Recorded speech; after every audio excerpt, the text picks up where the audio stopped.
كان يا مكان في قرية صغيرة، كان هناك ملك يعيش في قصر رائع يطل على جبال خضراء وأنهار متلألئة. كان هذا الملك يتمتع بكل وسائل الراحة والرفاهية التي يمكن تخيلها. كانت حدائق القصر مليئة بالأزهار النادرة وأشجار الفاكهة. على الرغم من هذا الجمال والرفاهية، كان الملك معروفاً بطباعه الحادة وتفاعله السريع مع الأمور من حوله. كانت عواطفه تتحكم فيه بشكل كبير، مما جعله يصدر قرارات قاسية في كثير من الأحيان دون تفكير معمق. كان ينفعل بسهولة بسبب أدق التفاصيل، مما أثار مخاوف شعبه من ردود أفعاله غير المتوقعة. في أحد الأيام زار عجوز حكيم معروف مملكة الملك لبضعة أيام، وكان العجوز الحكيم معروفاً في جميع أنحاء البلاد بحكمته وتعاليمه وأخلاقه. عند سماع الملك وصول الحكيم دعاه بفارغ الصبر لتناول العشاء في قصره، فقبل الحكيم الدعوة بلطف. في المساء، بينما جلسوا لتناول الطعام ومناقشة الأمور، سقطت ذبابة عن طريق الخطأ في طبق الملك، فغضب الملك عندما رأى ذبابة في حسائه، وصرخ بصوت عال في وجه خادمه: ألا ترى أن هناك ذبابة في حسائي؟ كيف يمكنك فعل ذلك؟ الخادم بدأ يرتعد ويرتجف من الخوف وقال: يا مولاي، إن الذبابة لم تكن موجودة عندما قدمت الحساء. ولكن من شدة غضب الملك لم يستوعب هذا الأمر، ولم يبد أي علامة على تجاوز غضبه، وقام برمي الحساء على الأرض. العجوز الحكيم يراقب الموقف، ثم تدخل بهدوء مخاطبا الملك: جلالتك، لم يكن خطأ الخادم. الذبابة سقطت لاحقا بعد أن قدم الخادم الحساء.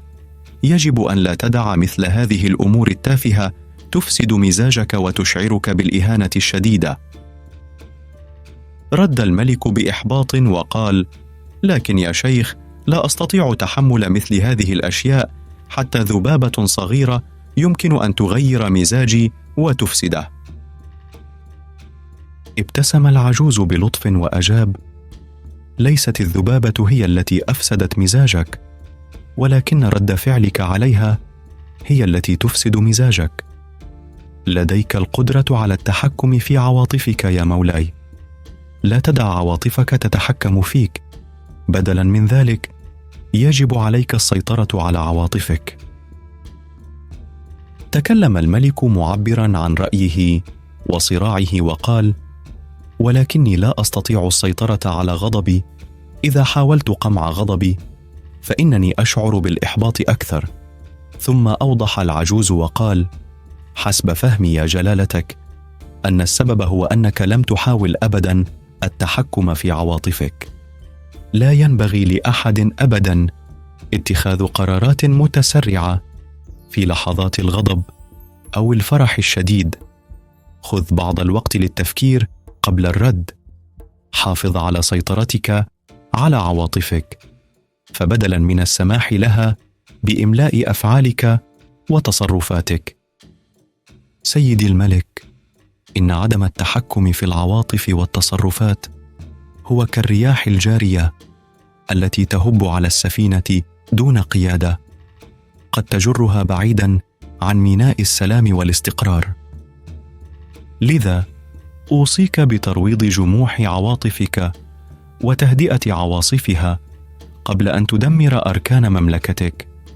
تعلم فن التأني والتفكير الواعي قبل اتخاذ أي قرار، واستمع إلى أصوات الحكمة والتحليل قبل الاستماع إلى صراخ العواطف.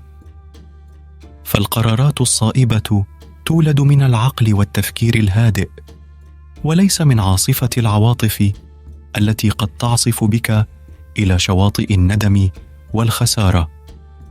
عليك أيضاً أن تكون قدوة لشعبك بتحكمك في عواطفك وتصرفاتك. فالقادة العظماء هم الذين يستطيعون السيطرة على أنفسهم قبل أن يسيطروا على الآخرين. وتذكر دائما أن القوة الحقيقية تكمن في التحكم في الذات. لذا استمع لنصيحتي يا سيدي، ولتكن حكمتك هي دليلك في كل خطوة تخطوها، فالسلام والازدهار يبدأان من داخلك قبل أن ينعكسا على المحيط من حولك. شعر الملك بنوع من الإحراج، وفي نفس الوقت شعر بنوع من اليقظة من كلمات العجوز. أخذ الملك كلمات العجوز إلى قلبه، وبدأ في ممارسة الصبر والتحكم في مشاعره وعواطفه. بعد أيام قليلة أدرك أنه من خلال السماح لنفسه بذلك هدأ، وأصبح بإمكانه التفكير بشكل أكثر وضوحاً في المواقف واتخاذ قرارات أفضل. بدأ الملك في البقاء أكثر هدوءاً وسلاماً. وجد نفسه أنه يستطيع فهم المواقف بشكل أفضل، ويحكم مملكته بشكل أكثر فعالية. وجد الملك نفسه يعيش حياة أكثر سعادة وأكثر سلاماً. قرر الملك أن يشكر العجوز الحكيم على نصيحته القيمة. ذهب إليه وقال: أيها الحكيم، لقد غيرتني تعاليمك. الآن لدي سيطرة أفضل على مشاعري، وأنا أتخذ قرارات أكثر حكمة الآن. أنا ممتن لك حقا لنصيحتك.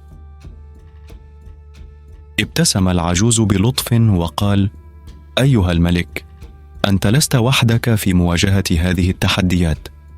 يواجه العديد من الأشخاص صعوبة في التحكم في دوافعهم، ويميلون إلى ترك عواطفهم تقود سلوكهم. ويجب عليك مشاركة هذه الرسالة مع الآخرين، وتشجيعهم أيضاً على ممارسة السلام والصبر ليعيشوا حياة أفضل. ومن المهم أن نفهم أن المشاعر مثل الغضب والسعادة والحزن تأتي وتذهب، فهي مجرد جزء من الحياة. ولا ينبغي لنا أن ننجرف بعيداً عن هذه المشاعر، وبدلاً من ذلك يجب أن نتذكر أن نبقى هادئين وصبورين حتى نتمكن من توجيه حياتنا، ولا تكون مندفعة بهذه المشاعر العابرة.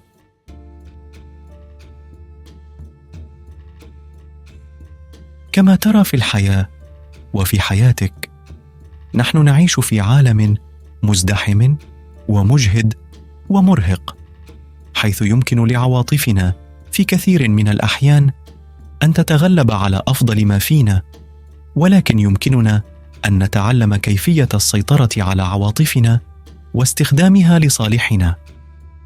سنجد ذلك في عالم مليء بالضغوط والمواقف العصيبة. قد يكون من السهل التورط في كل العلاجات، ولكن من خلال مراعاة مشاعرك وتعلم التحكم فيها، تأكد من أنه يمكنك التحكم في عواطفك وإحداث تغيير إيجابي في حياتك.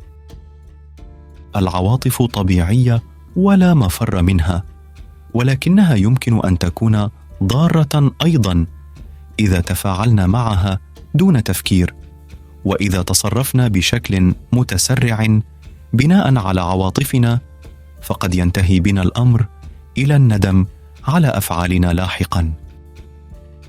لذلك، لكي نتحكم في عواطفنا، فإن أول شيء يتعين علينا القيام به هو تحديد المحفزات العاطفية لدينا. المحفزات العاطفية هي الأشياء التي تجعلنا نشعر بالغضب أو الانزعاج. يمكن أن تختلف هذه المحفزات بشكل كبير من شخص لآخر، ويمكن أن تشمل ذكريات الأحداث أو حتى كلمات أو أفعال محددة.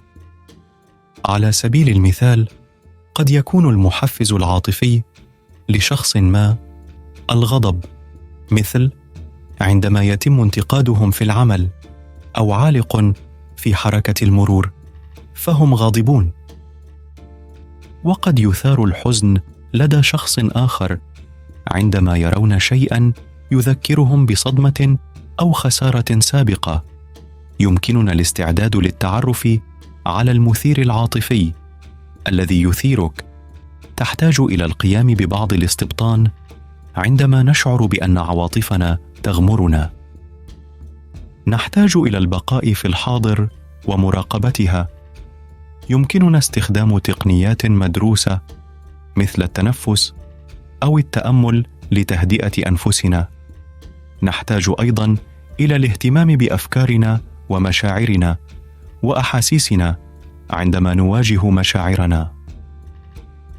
بهذه الطريقة يمكننا أن نفهم كيف نتفاعل وكيف نغير استجابتنا، ويمكننا أيضاً إيجاد طرق أخرى للتعامل مع عواطفنا، مثل أخذ قسط من الراحة والتحدث مع صديق أو القيام بشيء ما.